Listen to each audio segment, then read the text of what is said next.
हिंदू धर्म में बहुत सारे ऐसे रिचुअल्स हैं, परंपराएं हैं जो काफ़ी समय से चलती आ रही हैं, लेकिन आज मैं देखता हूँ उनका जो रियल मीनिंग है या लॉजिक है वो बिल्कुल खो चुका है। लोगों में उनकी कोई अवेयरनेस नहीं है, बस लोग उन परंपराओं को निभाते जा रहे हैं। जैसे हम माथे पर तिलक लगाते हैं, क्यों? आज ये क्वेश्चन अगर किसी को पूछें तो उसके पास इसका रियल आंसर नहीं होगा। फिर भी लोग इन परंपराओं को एज ए फॉर्मेलिटी करते जा रहे हैं। हिंदू धर्म आध्यात्मिक तौर पे सबसे पुराना रिलीजन है और तिलक लगाने की जो परंपरा है वो चाहे मैरिज हो, बर्थडे हो, पूजा पाठ हो, कोई भी शुभ कार्य हो, उसमें जो है तिलक करने की अलग एक परंपरा है। इंडिया ने स्पिरिचुअलिटी के मामले में जिस पीक को हासिल किया वो कोई और कंट्री ना कर सकी। पर पिछले कुछ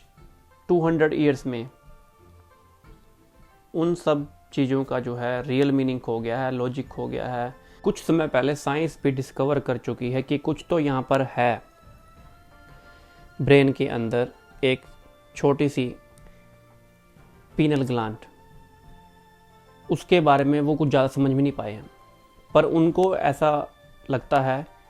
कि वो कुछ और तरह के वर्ल्ड के डायमेंशन खोल सकती है,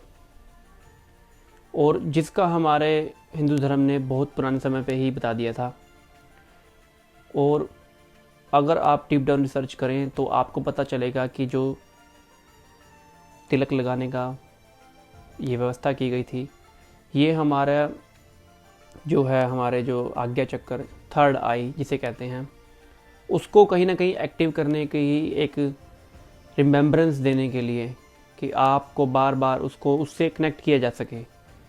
इसलिए इस परंपरा को चलाया गया था। और तिलक लगाने का जो कारण है, लॉजिक है, वो यही था कि आप किसी ना किसी तरीके से जो है आज्ञा चक्र से जुड़े रहें, और इसको जो शुभ कामों में, शादी विवाह, पूजा पाठ, हर जगह जहाँ पर सुखद सिचुएशन आती है आपके लाइफ में, उससे जोड़ने की व्यवस्था की गई, ताकि कभी भी आपको, आपके मन को ख्याल आ जाए और आपका जो कनेक्शन जो है वो आज्ञा चक्र से आप जुड़ सकें और स्पिरिचुअलिटी में आगे बढ़ सकें। शुभ कामों में तिलक लगाने की परंपरा सिर्फ इसी कारण से है कि हमारा हम जो हैं, या हमारा माइंड जो है, वो हमारे लाइफ में जब जब सुख आता है उसको बड़े अच्छे से याद रखता है। तो ताकि इसलिए उसको जोड़ा गया कि आपके कभी भी किसी प्रकार, किसी भी सुख की घड़ी में आपको उसका ध्यान आ जाए, और आपकी जो आध्यात्मिक की जो साधना है, वो यात्रा है, वो आप आगे बढ़ा सकें। पुराने समय में तो जो गुरु होते थे वो अपने शिष्यों को तिलक लगाया करते थे,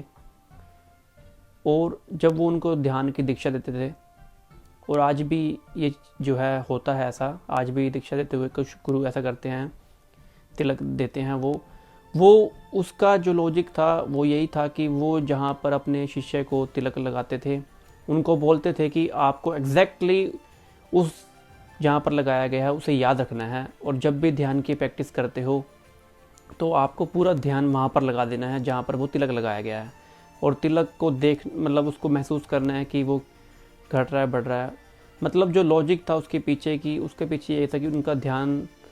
करते करते, मेडिटेशन करते करते, उनका एक दिन जो है आज्ञा चक्र, थर्ड आई एक्टिव हो सके। बट आज तो जो तिलक लगाना है वो तो एक फॉर्मेलिटी या एक परंपरा की तरह या रिचुअल की तरह हम उसको करते जाते हैं। पर फिर भी चलो कोई बात नहीं, हो सकता है कभी किसी टाइम पे किसी इंसान की लाइफ में किसी का आज्ञा चक्र, थर्ड आई एक्टिव हो सके, और वो अपनी अध्यात्म की साधना को आगे बढ़ा सके।